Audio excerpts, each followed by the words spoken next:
Bien, están viendo la imagen que he puesto en pantalla, ¿no? En la imagen que he puesto en pantalla, nosotros vamos a ver las diferencias que hay entre la pelvis femenina y la pelvis masculina. Ustedes vean en primera instancia una pelvis femenina. Miren ustedes la apertura superior de la pelvis en una mujer. Y miren ustedes la pelvis masculina. Esta es media redondeada, si vale el término. Y esta es media triangular, si vale el término. Claro, en el varón no hay la necesidad de que esto se convierta en un canal del parto. ¿No es así? Ustedes ven que la pelvis está formada por los dos huesos coxales. Los coxales son huesos de la cadera que tienen tres partes. El ilion, la parte de atrás se llama isquion y la parte de adelante se llama pubis. ¿Sí? Son las tres partes del coxal. El coxal se está articulando con el sacro. El ilion del coxal se articula con el sacro y se forma la articulación sacroiliaca por atrás. Y por adelante los dos pubis están unidos entre sí. Ustedes saben que esta articulación es una articulación semimóvil, es una anfiartrosis. Porque en algún momento se abre un poco. Ese momento es el momento del parto, ¿no? Cuando esta articulación en la mujer se desplaza un poco hacia los lados para que pueda pasar la cabeza del producto. Bien, entonces ustedes vean la diferencia que hay entre una pelvis femenina en primera instancia y una pelvis masculina en segunda instancia.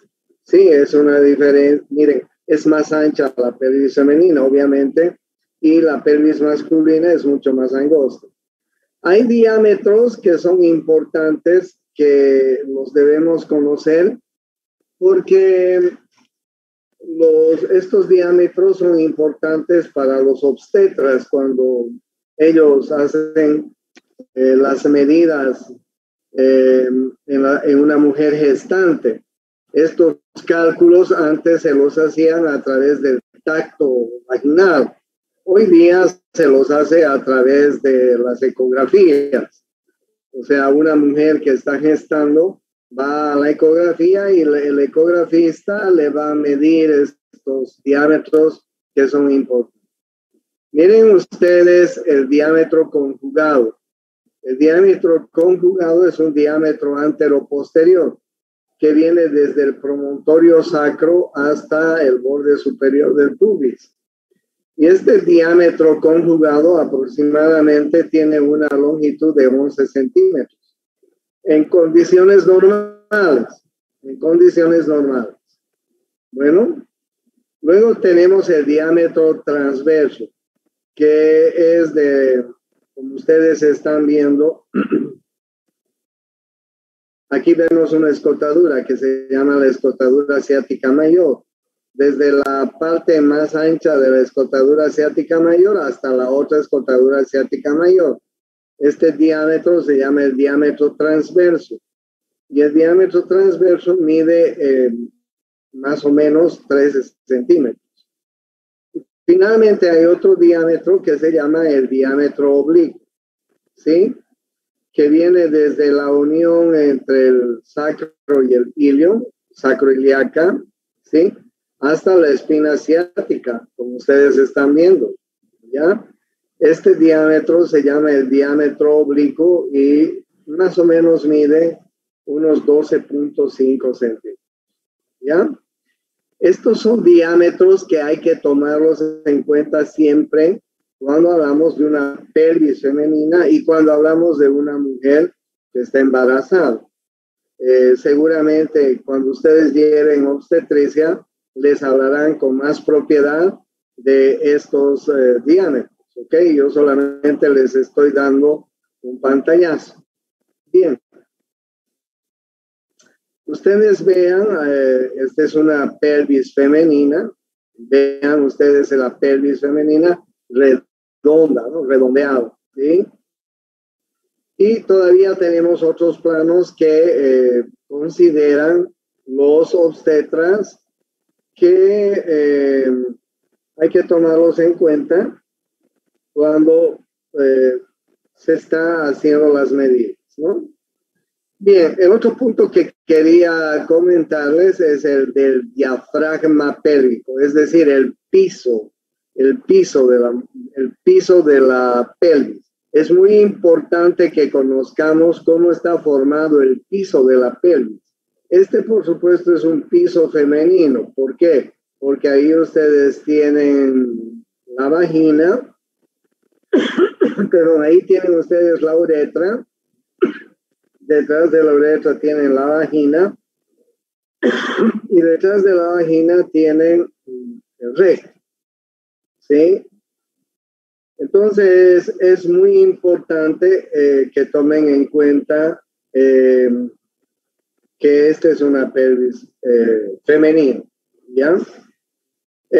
Entonces miren ustedes, hay un músculo que se llama el músculo elevador del ano, que es uno de los más importantes que conforman el piso de la pelvis, del perineo. Aquí ustedes están viendo en esta parte la porción pubococcígea y puborectal del músculo elevador del ano, ¿ok? Pubococcígea y puborectal, pubo, desde el pubis hasta el coxis, y puborectal, desde el pubis hasta el recto del elevador del ano, ¿ya? Estas son dos porciones importantes que hay que tomarlas en cuenta. Este es el principal músculo, el elevador del ano. Aquí tienen ustedes otra porción, la porción iliococcígea del elevador del ano. Miren cómo esta porción, como un abanico, se inserta en la región del ilium, en la pelvis, ¿cierto? En el coxal. ¿Ya? Y aquí están viendo, entonces miren, por favor tengan en cuenta, el elevador del ano tiene una porción pubococcígea que va desde el pubis hasta el coxis y una porción puborectal que va desde el pubis hasta el recto, que están unidas entre sí y que conforman el piso. La otra porción es esta que ustedes están viendo, que se llama la porción iliococcígea del elevador del ano, ¿sí? Aquí hay otro músculo, miren ustedes, que se llama el músculo isquiococcígeo. El músculo isquiococcígeo. Y finalmente un poco para arriba, ya casi que no forma parte, pero que está en relación, es un pequeño músculo que se llama el músculo piriforme. El músculo piriforme. ¿Ya? Pero ¿cuáles son los principales músculos que conforman el piso de la pelvis? Y alguna vez les van a preguntar, ¿no? El principal es el elevador del ano. El elevador del ano que tiene una porción pubococcígea, una porción puborectal, ¿sí? Muy importante. Una porción iliococcígea. Y ahí, además, en la parte posterior, vamos a encontrar el músculo isquiococcígeo. ¿Ya? Ahora bien, estos músculos forman el piso, como ustedes están viendo. Y labrados dentro del piso, tenemos en primer lugar la uretra. La uretra, que aquí podemos ver una capa muscular, la capa submucosa y la capa mucosa de la uretra. ¿No es así? La podemos ver claramente. Aquí podemos ver la vagina, su capa muscular y su capa mucosa y submucosa. Y aquí podemos ver el recto, su capa muscular, submucosa y mucosa. No se olviden que estos órganos son subperitoneales, están debajo del peritoneo, ¿no? Esta es una otra vista para mostrarles la porción pubococcígea del elevador del ano. Miren ustedes, esta es la porción pubococcígea del elevador del ano. Esta de atrás, miren ustedes, es la porción iliococcígea del elevador del ano, pubococcígea, ¿sí? Del elevador del ano. Aquí está la porción iliococcígea del elevador del ano y aquí está el músculo isquiorrectal, ¿ya? Que forman el verdadero piso. Un poquito más arriba está el músculo piriforme que tiene relación, pero bueno, ya no forma parte del piso, miren, porque el verdadero piso está formado por los músculos elevadores del ano, ¿ya? Por los músculos elevadores del ano con sus diferentes porciones, ¿ya? Este es la pelvis femenina. Ahí ustedes están viendo una pelvis femenina con, pero vista, esta vista es desde adentro y esta vista es desde abajo, si ustedes quieren, desde la parte inferior, ¿ya? Ustedes pueden ver el músculo, en primer lugar, ustedes pueden ver acá el músculo pubo-rectal del elevador del ano, ¿sí? Aquí están viendo el músculo pubococcígeo del elevador del ano. Aquí están viendo el músculo iliococcígeo del elevador del ano. Y aquí están viendo el músculo isquiococcígeo. ¿Entienden? Ahí están viendo entonces ustedes el elevador del ano con sus tres porciones, ¿no? La primera porción que están viendo es la puborectal. Puborectal es un músculo que, miren, así enlaza, desde el pubis da la vuelta, enlaza al recto. Esa es la primera porción. ¿Sí? Esa es la porción puborectal. La porción pubococcígea, que llega hasta el coxis, ¿sí? Miren, y también enlaza, da la vuelta, como ustedes están viendo. La otra es la iliococcígea, ¿sí? Mucho más ancha esta porción iliococcígea del elevador del ano. Y un poco para atrás está el músculo isquiococcígeo, ¿ya? Ahora bien, miren ustedes el espacio que hay entre la vagina, ahí ustedes están viendo la vagina, y el ano, el recto y el ano. Este espacio se llama el periné. Y ahí ustedes pueden ver unas fibras interdigitales que forman el periné. Es un espacio muy pequeño, muy pequeño. No pasa de los 5 centímetros. Por eso es que ayer cuando les hablaba de la uretra femenina, este es un vecino muy peligroso en la mujer porque de acá se pueden venir las bacterias fácilmente a esta región y producir infecciones urinarias. No se olviden que el meato urinario en la mujer, la vagina, están dentro de la vulva, o sea, en un mismo territorio, si vale el término, ¿no?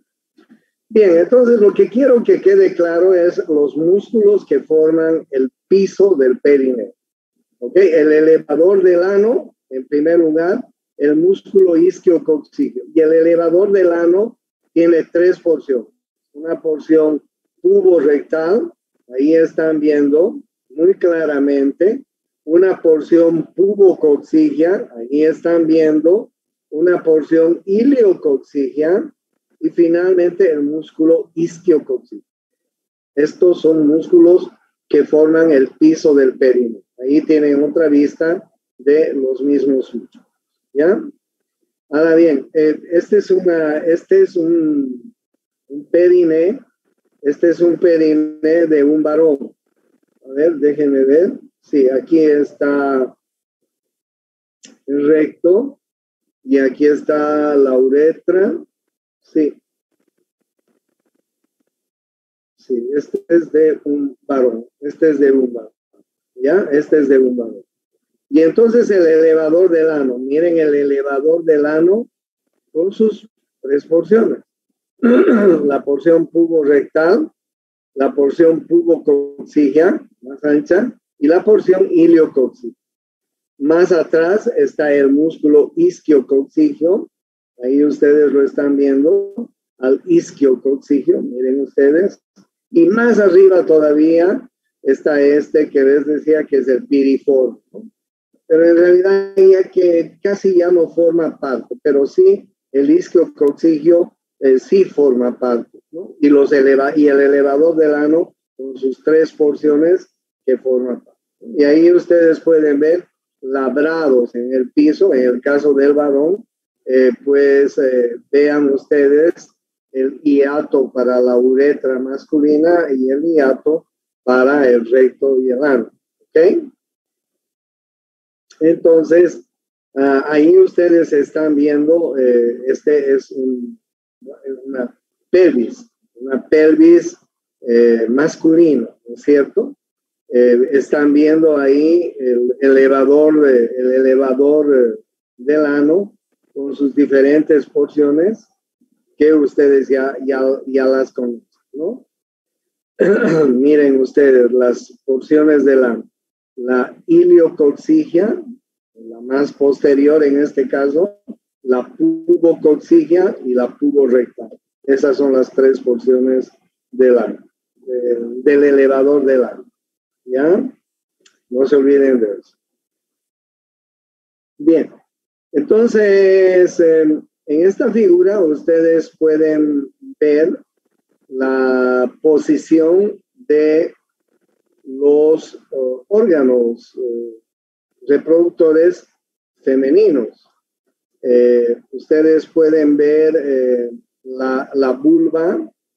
Ustedes saben que en la vulva está desembocando la uretra femenina. Ahí está la vejiga, miren ustedes.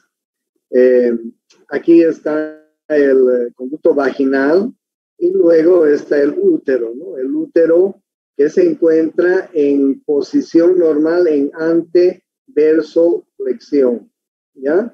Y luego están los anexos del útero, ¿no? Las trompas, los ovarios, etc. Y más posterior tenemos el recto. Ustedes pueden ver, estos órganos son subperitoneales. Aquí tienen ustedes el fondo de saco rectouterino, o más conocido como fondo de saco de Douglas, ¿ya? Miren ustedes cómo el peritoneo hace esto. El peritoneo viene, envuelve a la parte superior de la vejiga, envuelve al útero por adelante, por arriba y por atrás, y envuelve al recto por adelante. Son subperitoneales estos.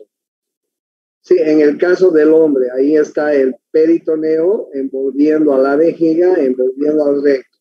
Ahí están viendo las glándulas masculinas reproductoras, ¿no? Ahí ustedes pueden ver, por ejemplo, la glándula seminal. ¿Ya? Bien. Entonces, ya hemos visto el suelo de la pelvis, ahora vamos a comenzar a ver los diferentes órganos reproductores. Doctor, dime. El prolaxo es el debilitamiento de esos músculos, por lo menos el de la mujer. Sí, correcto. Sí.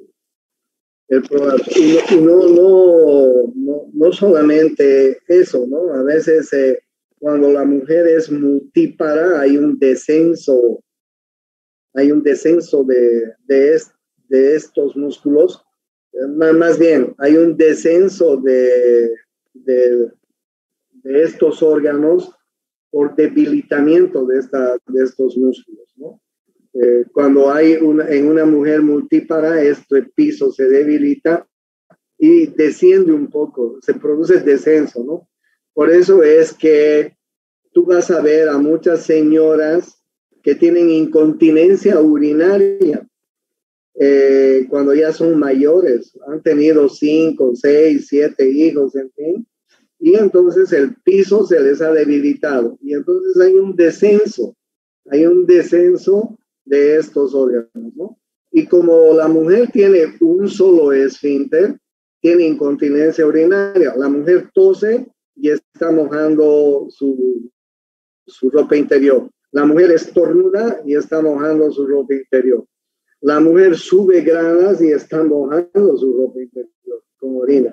Entonces es muy frecuente el debilitamiento de este piso en la mujer, sobre todo múltiple.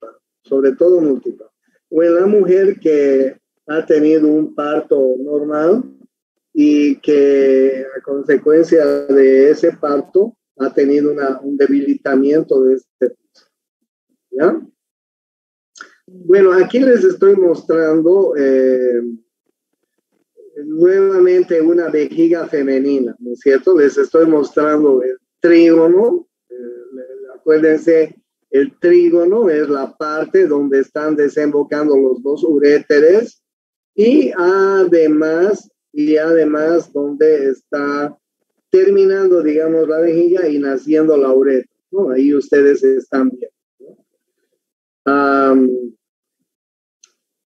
Miren ustedes, este es el piso, ¿no? El elevador del ano, ahí ustedes pueden ver el elevador, ¿no?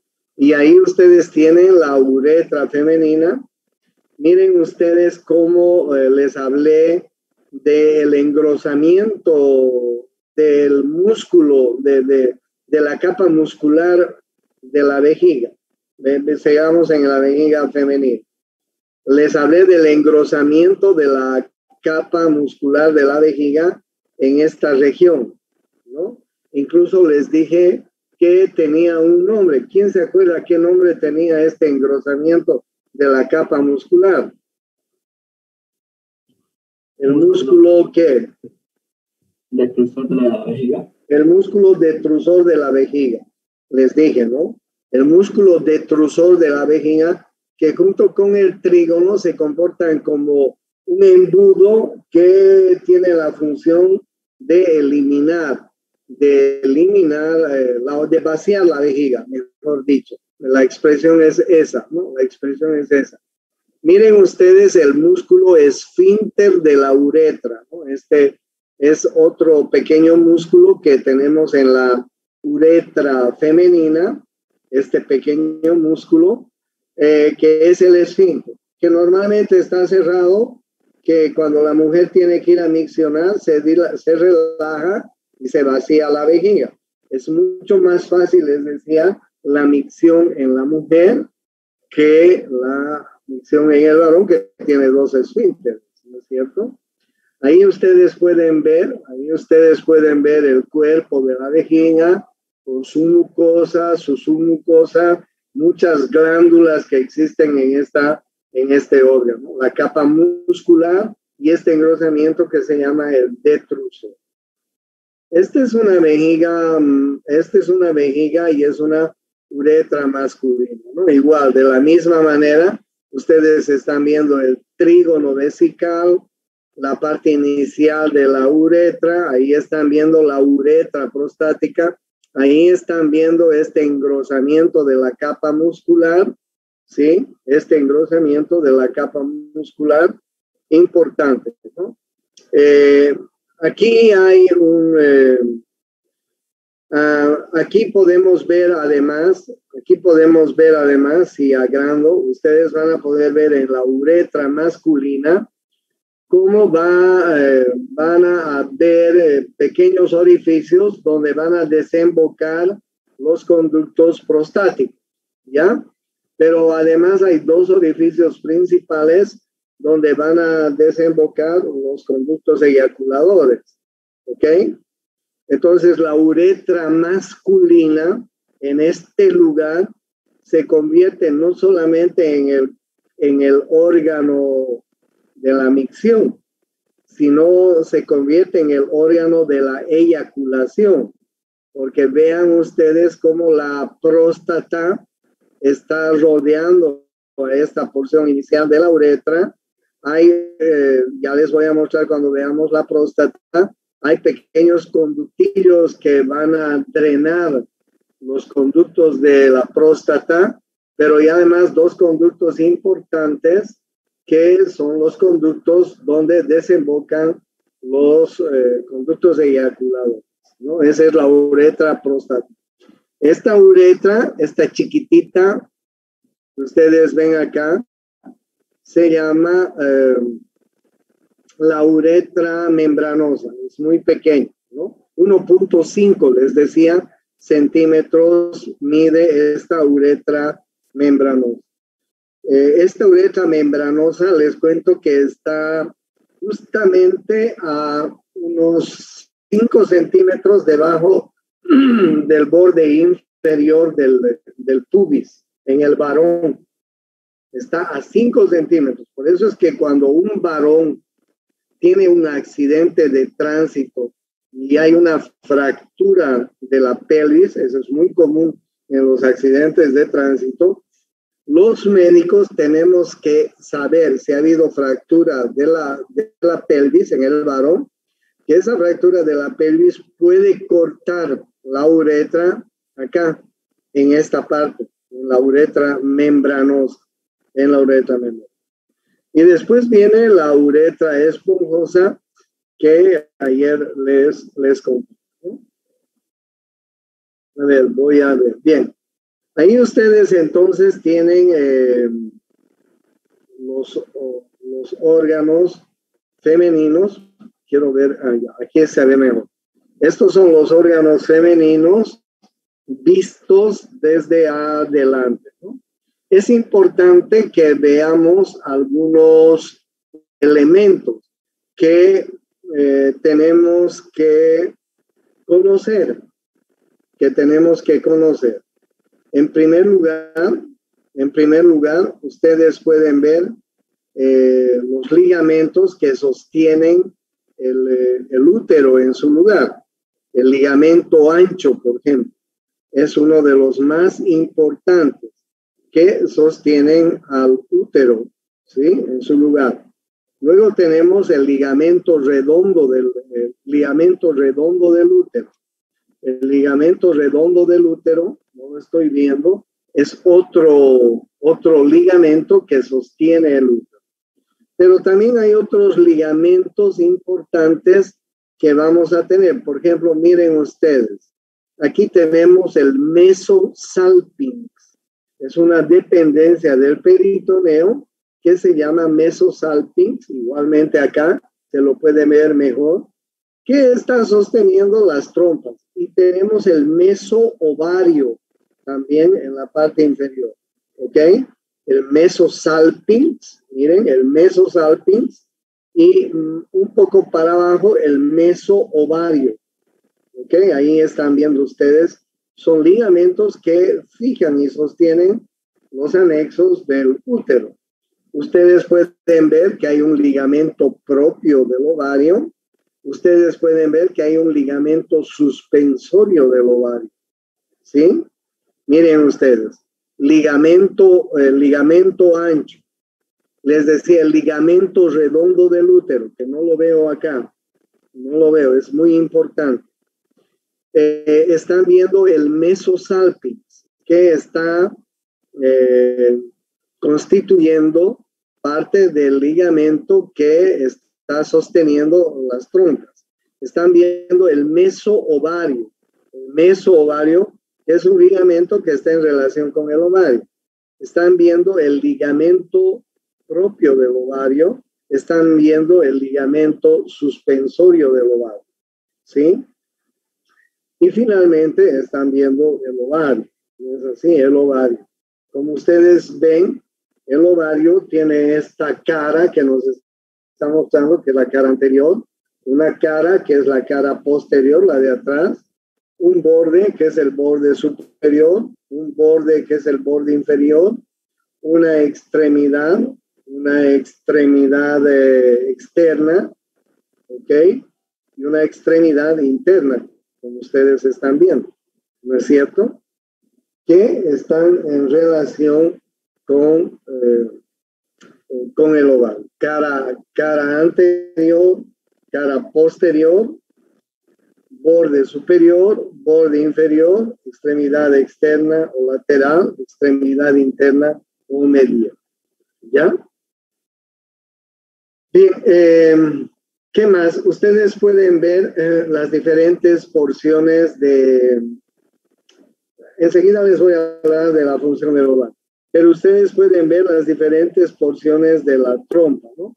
Las fimbrias, que son las encargadas de adoptar una corriente de movimientos que van a atrapar, si vale el término, al óvulo cuando el ovario libere a este óvulo en la ovulación.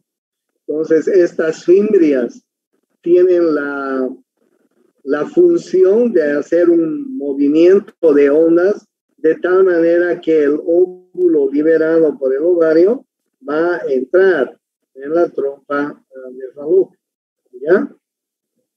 Luego tenemos una primera parte que se llama el infundíbulo de la trompa, ¿ya? Luego tenemos la parte más importante, la ampolla. Luego tenemos el istmo, ¿ya? Y luego tenemos la porción uterina. Aquí les estoy mostrando, miren ustedes, las fimbrias, el infundíbulo, la ampolla, el istmo y la porción uterina de la trompa. ¿Es así? ¿Dónde se produce la fecundación? ¿Dónde el pobrecito espermatozoide alcanza al óvulo? En la ampolla. En el tercio externo de la ampolla, más o menos en este lugar. ¿Ok? En el tercio externo de la ampolla, el espermatozoide va a alcanzar al óvulo, ¿no? Al óvulo. Entonces, por eso les decía, una de las partes más importantes de la trompa es precisamente la ampolla, ¿no? Tercio externo es donde se produce la fecundación. Bueno, y ahí ustedes tienen el ovario. No sé si hay una...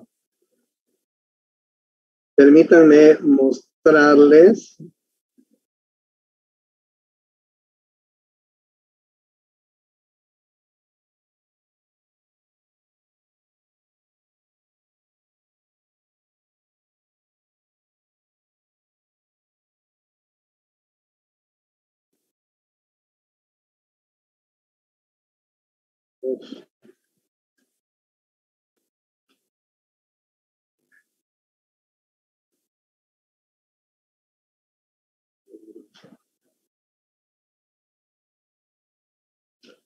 Entonces, miren, ustedes están viendo esta figura, ¿no? Del ovario. Están viendo esta figura del ovario. Han partido el ovario. Han partido en dos el ovario. Y ahí en esta figura la voy a agrandar. A ver si la pueden ver. Y ahora sí. Miren ustedes cómo en un ovario hay folículos primordiales. Folículos primordiales que después van a ir desarrollándose a folículos primarios, a folículos secundarios. Estos folículos primordiales tienen en su interior, como ustedes están viendo, un ovocito, que luego se va a transformar en un óvulo, como ustedes ven a medida que va pasando el ciclo menstrual, ¿sí? Entonces ahí tienen el folículo primario ya con su óvulo adentro, ahí tienen el folículo secundario ya con un óvulo más crecido, ahí tienen ustedes un folículo maduro, un folículo de Graf, que se llama, con su óvulo ya casi completamente maduro, ¿no? Y en el día 14 se produce la ovulación, la ruptura de este folículo de Graf, y ustedes vean cómo se libera el óvulo con su corona radiada, ahí muy importante. Esto pasa en los primeros 14 días de la menstruación, ¿no es cierto? El 14 día es el día de la ovulación y después de ese 14 días, este folículo se va a transformar en cuerpo lúteo, y miren cómo el cuerpo lúteo luego degenera a cuerpo albicans. Muy importante, ¿no? Ahora bien, ahí ustedes están viendo los folículos primarios, cómo van a ir desarrollándose a folículos en crecimiento, ¿no? Hasta hacer folículos secundarios y hasta terminar en folículos de grado. Y hasta el día 14 producirse la ovulación.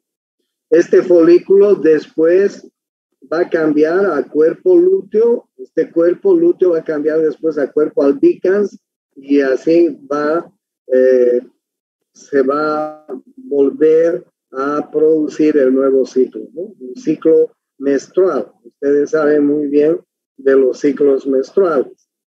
Y si no saben bien, aquí les estoy contando en esta pequeña figura. Ustedes saben que hay dos hormonas que son secretadas por la hipófisis. Una se llama la folículo estimulante y otra se llama la luteinizante. Estas hormonas son secretadas por la glándula hipófisis. Y como dice su nombre, la folículo estimulante es una hormona que va a secretar, que va a estimular al folículo a ir madurando. Por eso, si ustedes ven en este ciclo menstrual, miren ustedes cómo hacia el día 7º, 8º del ciclo menstrual comienza a elevarse la hormona folículo estimulante. La hormona folículo estimulante va a ser la encargada de que el folículo secrete estrógenos. Miren ustedes, el folículo secreta estrógenos. Ahí ustedes están viendo. Sí, miren cómo en los primeros 14 días se produce la estimulación, o mejor dicho, la producción de estrógenos, ¿no? ¿Quién produce los estrógenos? El folículo en desarrollo. Gracias a quién el folículo en desarrollo, a la hormona folículo estimulante. ¿Dónde se fabrica la hormona folículo estimulante? En la hipófisis. ¿Okay? La otra hormona, la luteinizante, ustedes ven, es la hormona que va a estimular al cuerpo lúteo a fabricar progesterona. Miren ustedes, la luteinizante es la encargada de que el cuerpo lúteo fabrique progesterona. La progesterona va a ser la encargada de preparar el endometrio, el útero, para recibir un óvulo fecundado. ¿No es así? Si este óvulo se fecunda, pues va a desarrollarse en esta capa. Si no se fecunda, pues se va a producir una descamación. Ahí, el primer día del ciclo menstrual, ustedes saben bien que empieza en el primer día de la menstruación. Ahí ustedes están viendo. El primer día de un ciclo menstrual empieza en el primer día de la menstruación. Y esta menstruación dura 3, 4, 5 días en algunas mujeres, ¿no? Y de ahí empieza la fase folicular, y luego se continúa con la fase lútea, ¿ya? Ahora bien, no se olviden entonces que los primeros 14 días está imponiéndose la hormona folículo estimulante. Por eso su nombre ha recibido ese nombre tan importante, folículo estimulante, es decir, va a estimular al folículo a madurar. En cambio, la hormona luteinizante va a estimular al cuerpo lúteo a secretar progesterona. El folículo va a secretar estrógenos, como ustedes ya saben, ¿ya? Bien, la otra cosa que me faltó decir. ¿Quién controla la hipófisis? El hipotálamo. El hipotálamo es el encargado, es una parte del sistema nervioso que es el encargado, se encuentra en el diencéfalo por si acaso, y el hipotálamo es el encargado de fabricar los factores liberadores de hormonas, ¿ok? En inglés se llaman los releasing factors, los factores liberadores. El hipotálamo es el que fabrica los factores liberadores de la folículo estimulante y de la luteinizante.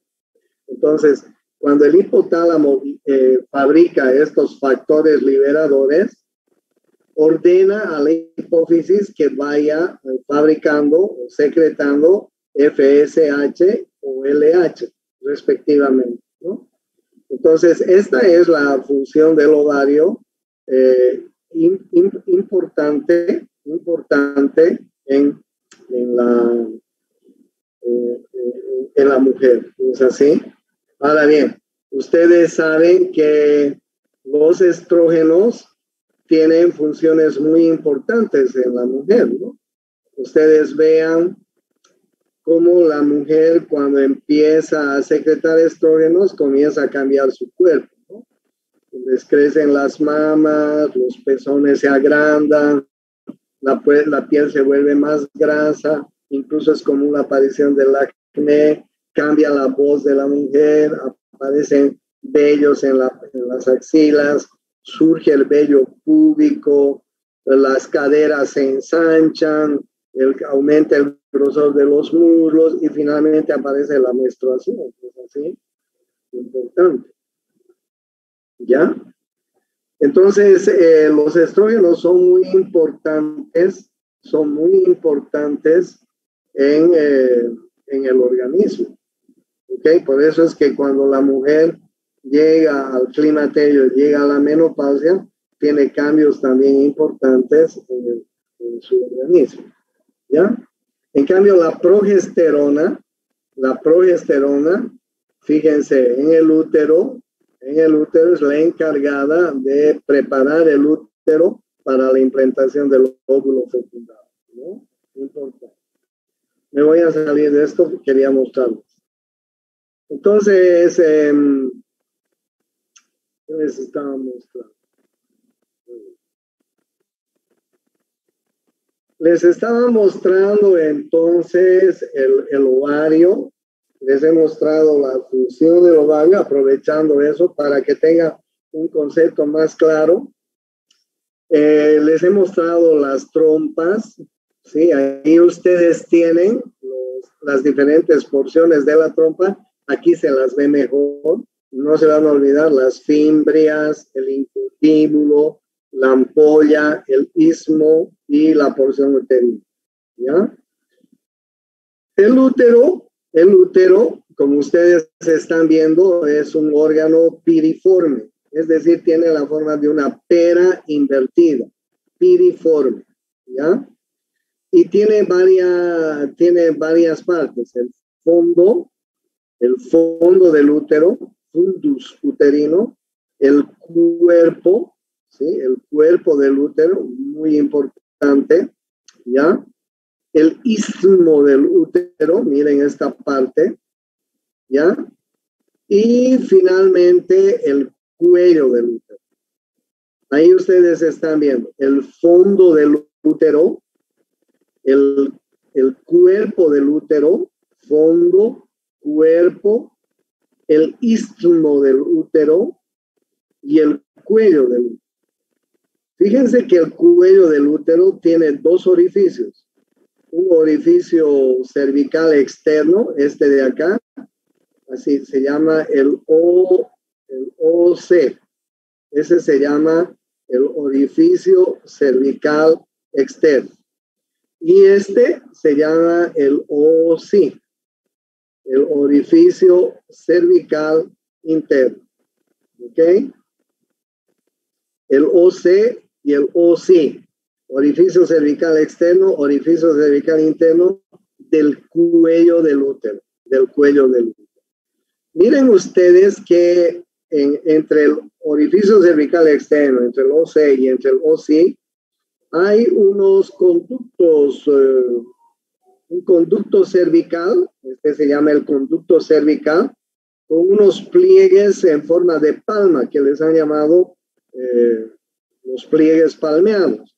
En muchos libros van a ver el árbol de la vida, también se llama esto.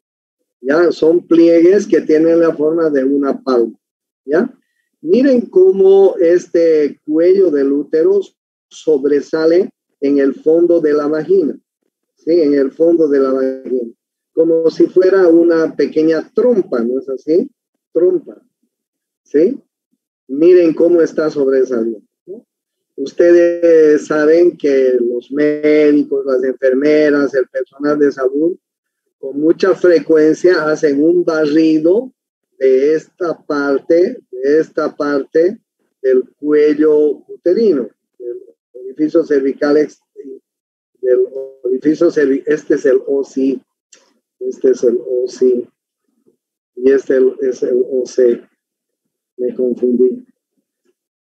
Orificio cervical interno, orificio cervical externo. Ustedes saben que, por favor, corrijan eso. Este es el orificio cervical interno y este es el orificio cervical externo. El OSI y el OC.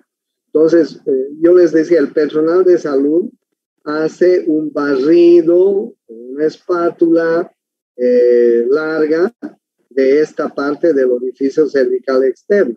Del orificio cervical externo, ¿sí? Un pequeño barrido para ver si el epitelio de este orificio cervical externo no está cambiando. Entonces, una vez que se hace la toma de la muestra de esta porción que les estoy pintando, se coloca en un tubo de ensayo y se manda al anatomopatólogo. ¿Cómo se llama esa prueba?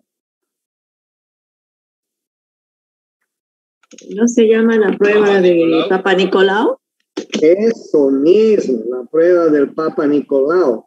El Papa Nicolau no es nada más que la toma de una muestra del epitelio, una muestra con una pequeña torunda larga, y se toma una muestra de todo el epitelio del orificio cervical externo, ¿sí?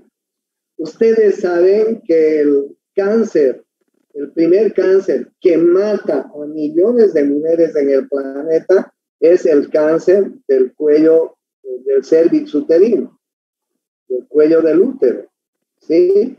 Por eso es que es tan importante que nosotros como estudiantes de medicina, cuando vayamos a hacer nuestras prácticas al campo, como médicos, como enfermeras, enfermeros, etcétera, les induzcamos a la gente a que se haga el Papa Nicolau, porque este cáncer mata a millones de mujeres en el planeta, millones.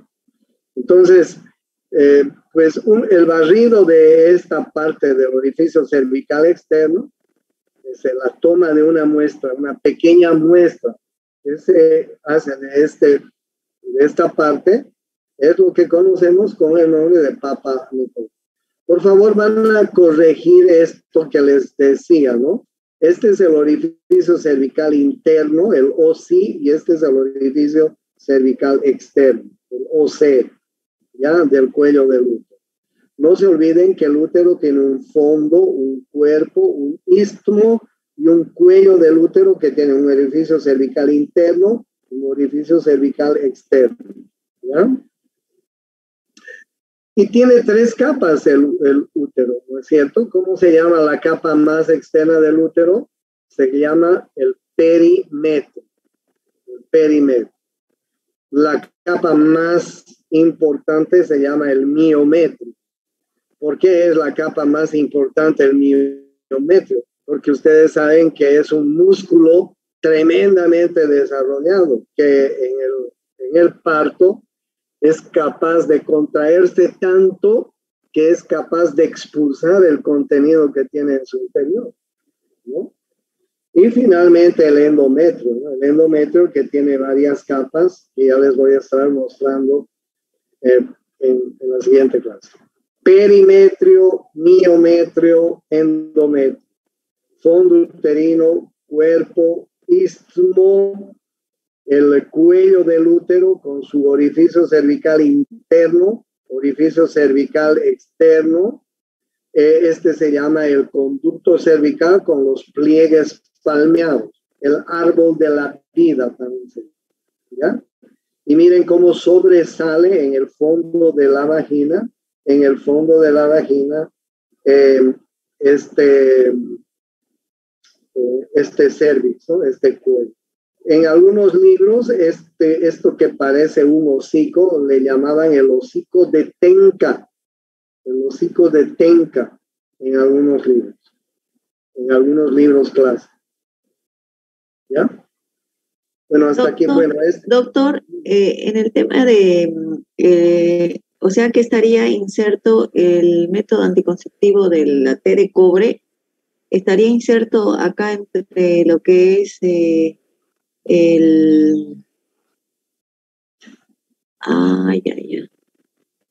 yo pensé que estaba más abajo.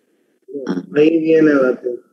Claro, y tiene un ligamento, un hilito que sale hasta afuera, ¿cierto? Pero la T viene ahí, así. Estaría en el fondo de la Sí, trompa. claro, entra ahí, ¿no?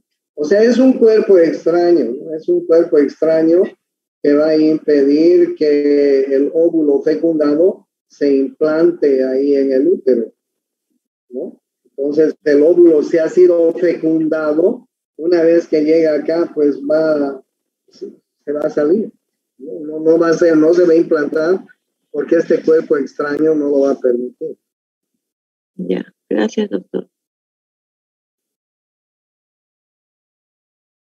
Bueno, aquí nos quedamos. Nos vamos a ver la siguiente clase. Ya, doctor, que le vaya bien, gracias. Chao, chao. Gracias, doctor. Chao, doctor. Hasta luego, doctor.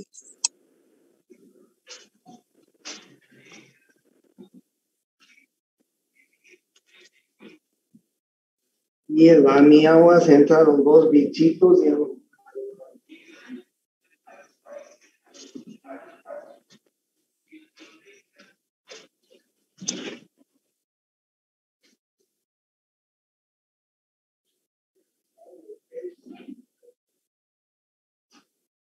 son tiros.